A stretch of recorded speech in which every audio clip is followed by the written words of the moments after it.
Welcome back to hashtag Griff Sports, the only show where an entire episode will be shot with no audio. We thought we had a great episode for you last week. Unfortunately, it's all for waste. So, Brandon, does this count as our first episode of the semester? You know, I guess it does. We apologize for last week's technical difficulties. We had a great show lined up for you.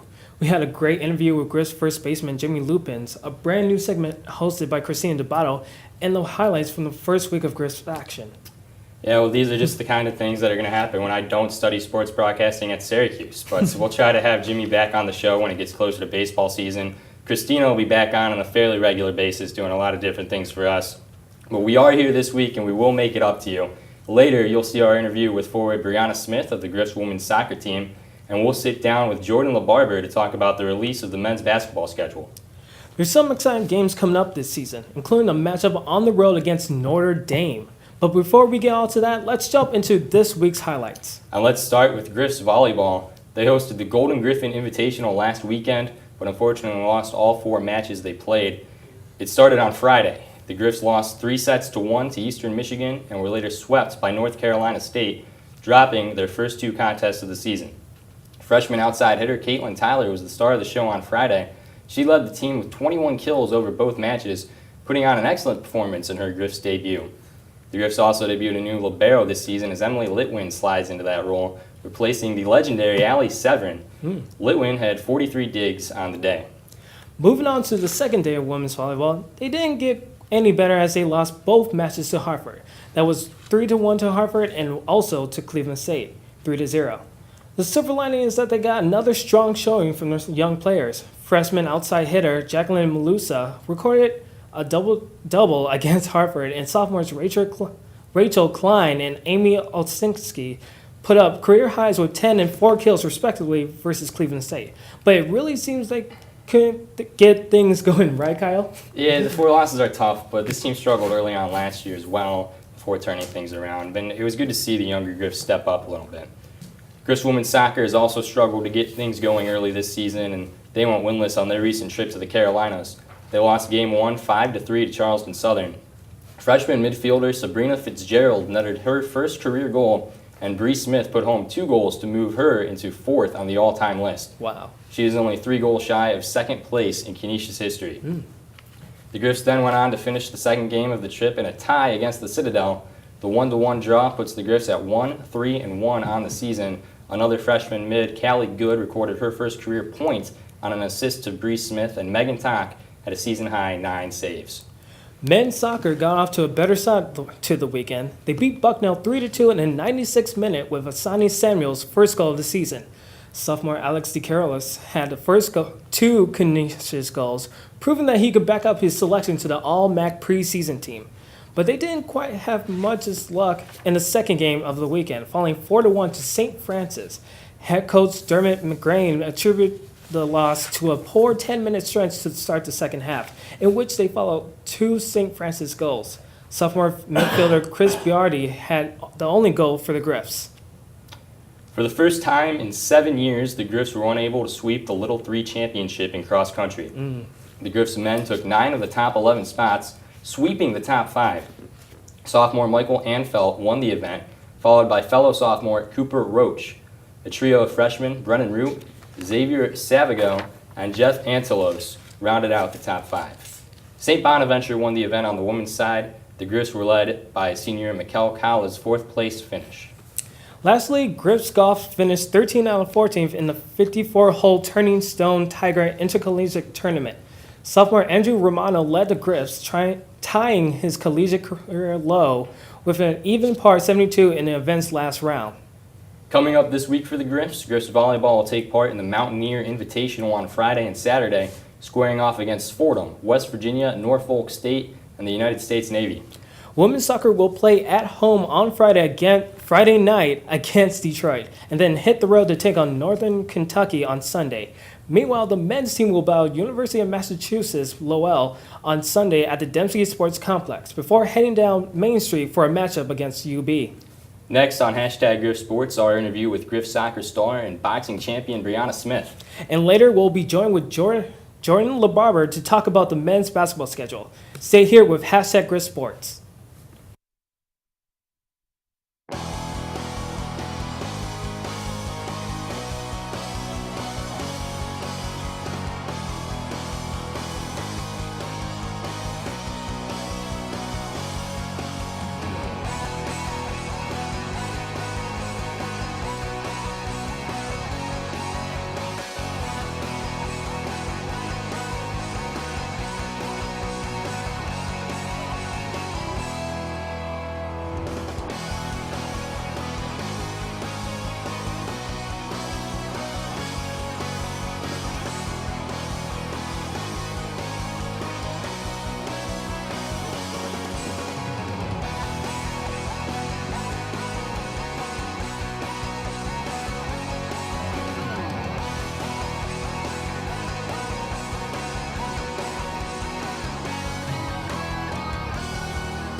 Again, welcome back to #Griff Sports. On Tuesday, I was able to talk with Brianna Smith about her senior year as she chases the Griffs' all-time goals record.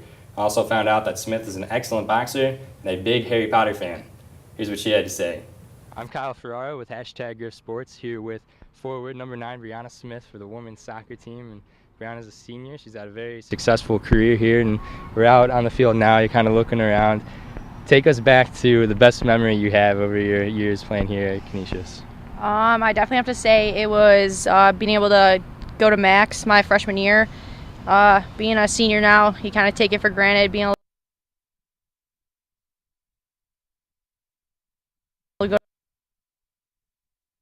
to Max so early in a season, and especially to be a little bit farther away from that goal than we have been in the past. So definitely goal for this year is to get to Max again as a senior. Individually, you've had a really successful career. You have 4 goals already this year. That puts you at 33. You're 4 away from moving into second place all time, a little bit further in the first place. Is that something that you think about a lot? Is that a goal for yourself? I mean, it's definitely a goal of mine. I have all the records at my high school. It puts a little more pressure on me knowing the numbers, because I sit there and think about it a lot. But I mean, as I play, they just keep coming, and I'm hoping to get into that first place. You were mentioning that maybe you're a little bit further away from Max than you were when you came in as a freshman. What are your expectations for the team this year? I think that if we continue to play the way we've been playing, I think we have a lot better chance than last year. We just gotta, our offense has to be working with our defense. Defense gotta be working with the offense. Like Coach says, our defense will have a good game. Our forwards won't. Our forwards will have a good game. Our defense won't. So we just gotta, find that gel and just play well together as a team. Now, I know you box competitively. That's kind of cool. Talk about when you first started doing that. Well, when I first started boxing, Coach was a little bit mad at me. He found out that I just won a state title, and he had no idea, had no clue that I was a boxer at all. And so that kind of took him by a little surprise, and he was a little upset about it. And then he realized that it was helping my fitness phenomenally. I was in a lot better shape. I looked better. I was eating healthier. And I think he accepted that a little bit. And so since then, I've won 2 titles, and I'm fighting for a 3rd title this year. And then next year, there's a couple of national tournaments I'm going to attend, so we'll see how those go. What attracted you to boxing in the first place? What made you want to do it? Well, my dad was a kickboxer when he was younger, and he was undefeated in his career.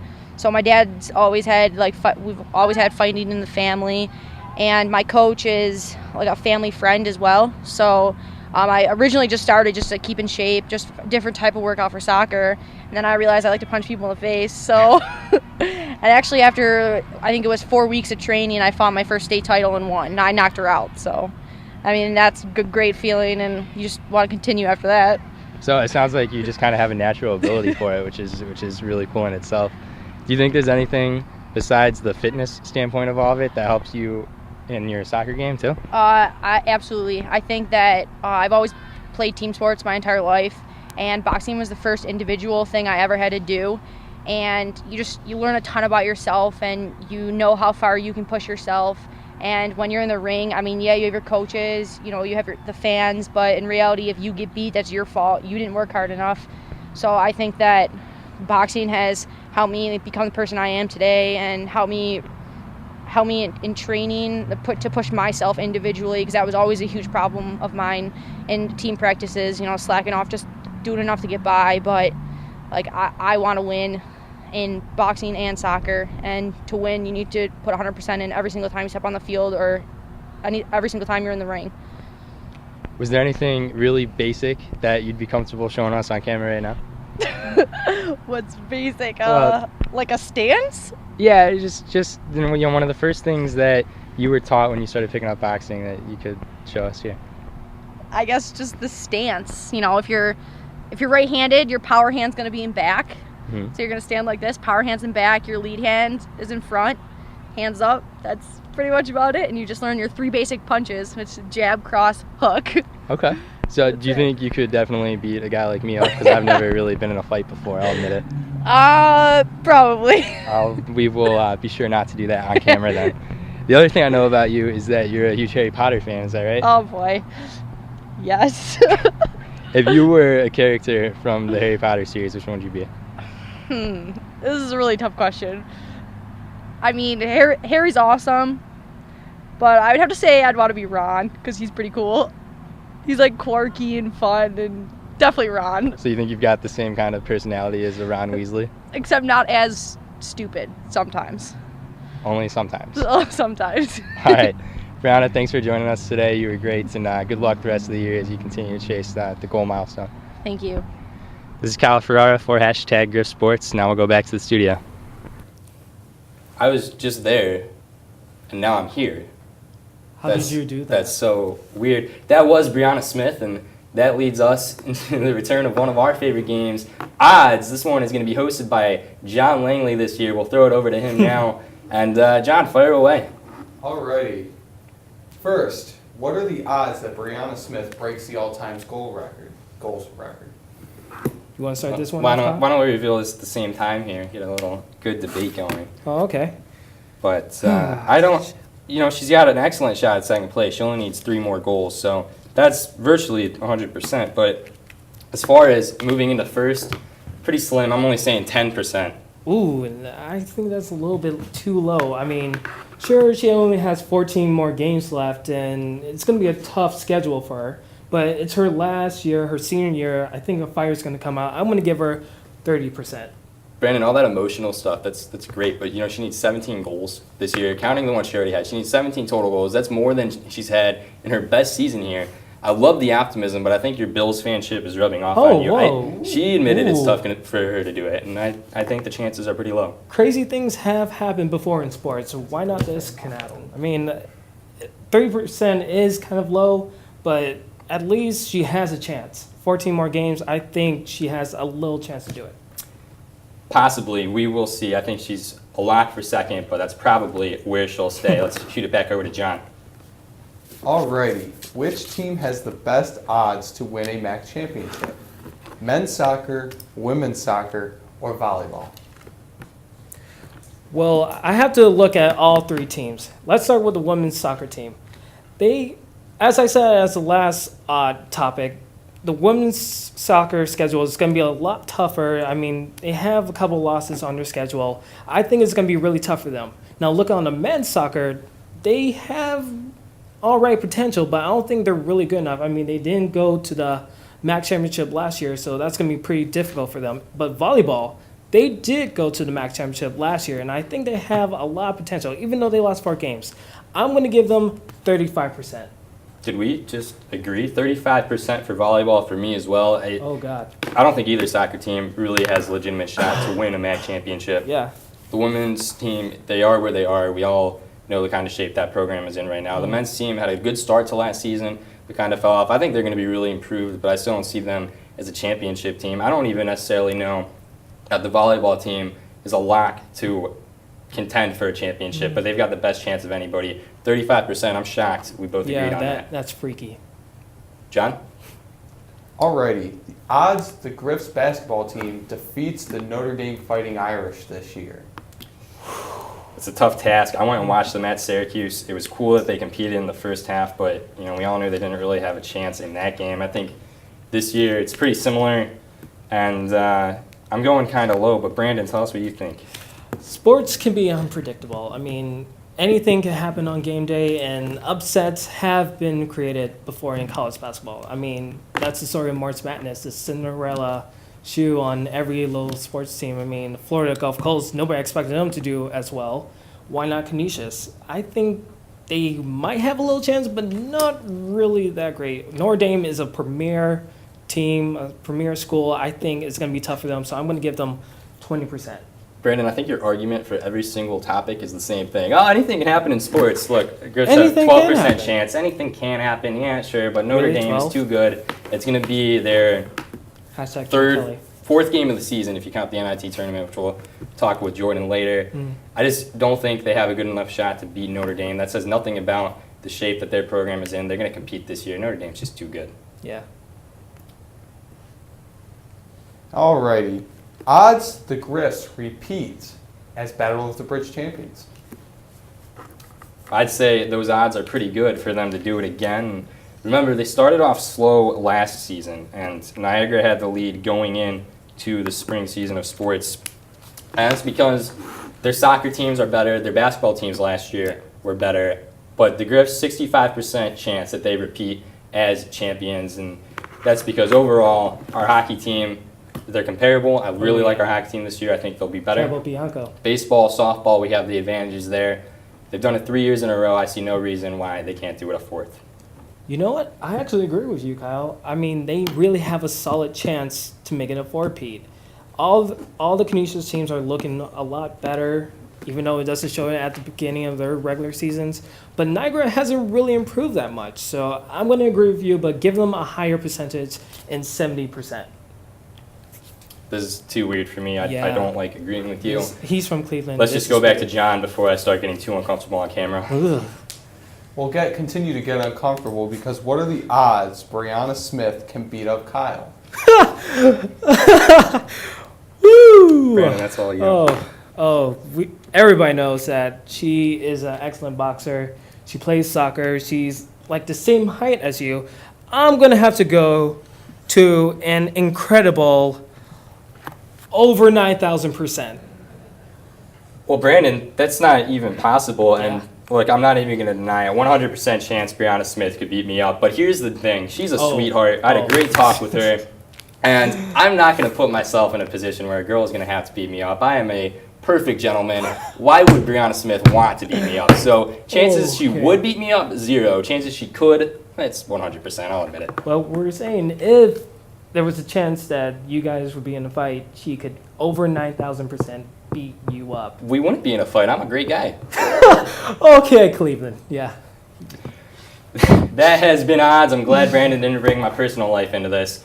We're going to take another quick commercial break, and when we come back, Jourdon LaBarber will be right here next to me. We will dissect the Griffs men's basketball schedule, including that big Notre Dame game. Keep it right here. This is #Griff Sports.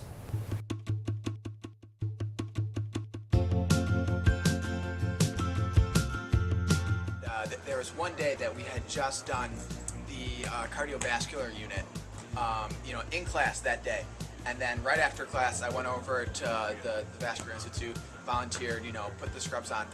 And one of the doctors asked me if I wanted to see an open heart surgery. And so I said, really? Sure.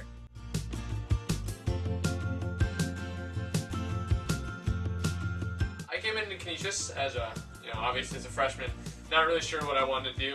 I ended up taking a digital media arts class, and that really just kind of jump-started my career. And I think being where we are in the city and in the world with the medical campus that we have here is really an opportunity that I wouldn't have anywhere else.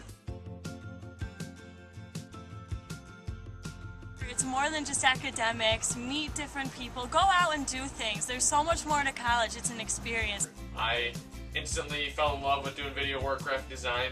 I started pursuing more and more opportunities in the school, whether it was doing admissions videos on the sides. I did a couple videos for alumni relations, the president of the college, and then I actually got noticed last year, and they sent me over to the Philippines to create a feature-length documentary. I lived with a host family while I took classes in Spanish with Spanish professors at the University of Oviedo, and I was a Spaniard for a semester, and it was the best decision I made as a college student.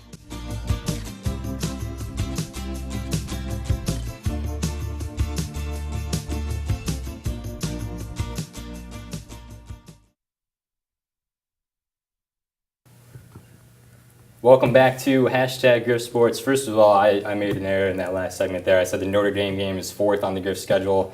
Not really, it's 9th. Those two numbers kind of look the same. I am wearing glasses though, so take that how you will. Anyway, now I am joined by Jourdon LaBarber. He's the sports editor for the Griffin.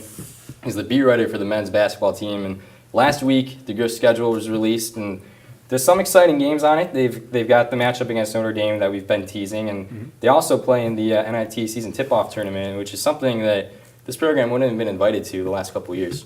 Yeah, last year, going to postseason play, having a 21 season definitely played a big role in them getting there. And although we don't know the games yet, I know Rutgers is a potential matchup. It definitely provides a big opportunity for the team. You win the game in the first round, another upset in the second round. It's going to take a couple upsets, but you have the opportunity to play at Madison Square Garden, really get on the national stage, and that's a big opportunity for a program like us. Yeah, you just mentioned they can, make themselves available to the national population. They'll be seeing our team here. If they win a couple these 2 games here, what does that do for them when it gets down to the road into postseason talk? Well, winning those games, it's all about experience, I think. I asked the guys last year after they played games at Syracuse, the big games here against St. Bonaventure and UB where the crowd was full and it was a playoff-type atmosphere. They always say, those are the games that prepare you for that postseason atmosphere. And I know this team wants to make a run at the MAC championship, so it's a big deal. You mentioned the crowd. We all know last year it was pretty disappointing. Fans, you dropped the ball. You got to be at the games more. I'm saying it right now. Let's look through the schedule. There's some big home games. Obviously, you're going to have Niagara at home. Mm-hmm. St. Bonaventure is not at home this year, but what are the games that fans need to come out and see? I think you got to come out for Niagara, obviously. But I think Iona's a big game. That's the team that bounced us last year, and that's a very talented team still. Sean Armand can shoot as good as anybody in the entire country. Quinnipiac and Monmouth, 2 first-year teams in the MAC. That's going to be their first visit as conference opponents. Those are games I look forward to covering, and really all the conference games are a good time because you never know in the MAC who's going to win. So. Do you think that we will actually see more fans at these games? Oof, that's tough. I know we have that group of committed fans. I know Coach Barron, it seems like his single most mission here is to get the fans to the games. I know he's going to try his hardest. I think it's on Canisius to really get out there. It's tough for me to say, though. I know it'll be in Niagara, though. That's true. That is one of the few games where they definitely did have the fan support, and the encouraging thing there was there were a lot of fans that went to Niagara, too. And they have a Valentine's Day date at Niagara, so that should be a good one. Be sure to travel. I'm sure Joe Ritigliano and C Block will have something for you to easily get up to Niagara. Let's talk about Notre Dame now. Okay. They went into Syracuse last year. Mm-hmm. They competed in the first half with less than a minute to go. They had a 1-point lead. It was 32-31 or 33-32. I don't have the score in front of me. And then in the second half, Syracuse pulled away. Do you see something similar happening at Notre Dame this year? I think they can compete early. I think in a lot of games like that, the mid-major team has a chance to compete. Do I see them having a chance to win? Niagara went to Notre Dame last year. They got blew out. So it's going to be tough. But, we did have the upset over Temple, and Temple was a good team. Temple was a team that beat Syracuse last year, who actually beat Notre Dame last year. So it's there. The opportunity's there. We still got a good team. We lost some pieces, but I think they have a shot. Brandon and I put a number on it in our last segment. If we ask you to do that, are we putting you on the spot too much, or are you comfortable? Let's put out a number right now. 20%. Okay, so you agree with Brandon there? Yeah, it's a long shot, but it's a shot. Excellent point. And let's go kind of to the end of the season now. And you saw last year we had key matchups with Rider, with Iona late in the season. Look at the last handful of games here. Which has the potential to be the most impactful game as far as postseason seeding goes? Ooh, you talking about the conference schedule? With MAC play, yeah. They're all so impactful. I think the only answer is the last ones, because at that point it's going to be so jumbled together. They're going to have to win all those games because, honestly, it's a conference where the best team and the worst team are going to compete head-to-head, no matter who's playing who. So, obviously, the game against Rider, the game against Manhattan to close the season, it's a tough road trip to close it out. So, they definitely have a tough end of the season. Out of their last 6 games, 4 of them are on the road. It starts with the Niagara game, ends at Manhattan. Mm-hmm. And if you look at last year, Manhattan wasn't one of the top 5 seeds. They went to the championship game anyway. So does the regular season seeding even matter? Oh, it matters. It definitely matters. Like I said, anyone can beat anyone in the MAC. That being said, Canisius played the whole year last year looking like a top seed. And things don't go their way in the last day of the season, and they end up all the way down at number 5, I believe. And that paired them with Iona in the first round. I think they could play any other team in the first round last year. They advance. So the seeding definitely matters. It definitely matters in who you're going to get that first round. So I compete for a high seed. Do you think the Griffs are going to be in the same kind of position talent-wise that they were last year? Obviously, they lost Harold Washington, they lost Isaac Sosa, but they brought in Chris Perez. Do you think he can replace that offensive output? We'll see. Sosa's a big loss. He's as good a three-point shooter as I've seen. Harold was their second primary option. It's again tough to lose. So we'll see if Perez can pick up that pace. If some of these transfers who redshirted last season can fill in. There is a bit of a talent drop-off, but I see a little bit of a talent drop-off all over the MAC. Not in all teams, but in some teams to where they're still right in it. It'll definitely be exciting to see. We're going to go back to commercial right here. Brandon will be back at the desk with me, and we will wrap up the show for you. This is #Griff Sports.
Welcome back one last time. This is #Griff Sports. Brandon back at the desk with me just to say goodbye to you all. Find us online at griffintv.net. On Facebook, put our name in the search bar, #Griff Sports. And on Twitter, at GriffSports4. You can find me at KFPXB. He is at Brandon_Rudd 316. One lucky follower will win an all-expense-paid trip to Cleveland, Ohio. This is #Griff Sports. You don't want to go there. It's bad.